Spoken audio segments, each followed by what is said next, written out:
રાણપુર નાયબ મામલતદાર શ્રી દ્વારા આંગણવાડી કેન્દ્ર નંબર 3 અને કેન્દ્ર નંબર 8માં રહેલ અતિકુપોષિત બાળકોને કીટ વિતરણ કરવામાં આવી।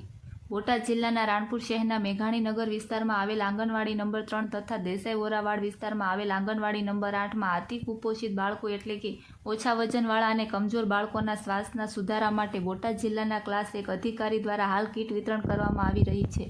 તેના સંદર્ભમાં આજ રોજ રાણપુર મહેસૂલ નાયબ મામલતદાર શ્રી બટુકભાઈ ડાયમા સાહેબ, સર્કલ ઓફિસર શ્રી કણઝરિયા સાહેબ, પુરવઠા નાયબ મામલતદાર શ્રી જયપાલસિંહ બારડ સાહેબ, MDM નાયબ મામલતદાર શ્રી રાજુભાઈ વડખાણીયા સાહેબ તથા ATVT નાયબ મામલતદાર શ્રી રમેશભાઈ પડસાણીયા સાહેબના હસ્તે બાળકોને કીટ વિતરણ કરી। બાળકોની માતાઓને બાળક જલ્દીથી જલ્દી સેહતમંદ બને તે માટે જરૂરી માર્ગદર્શન અને આગળના સમયમાં જરૂર જણાય તો કીટ મેળવવા વિનંતી કરવામાં આવી હતી। રિપોર્ટર હનીફભાઈ છાંગડ, રાણપુર।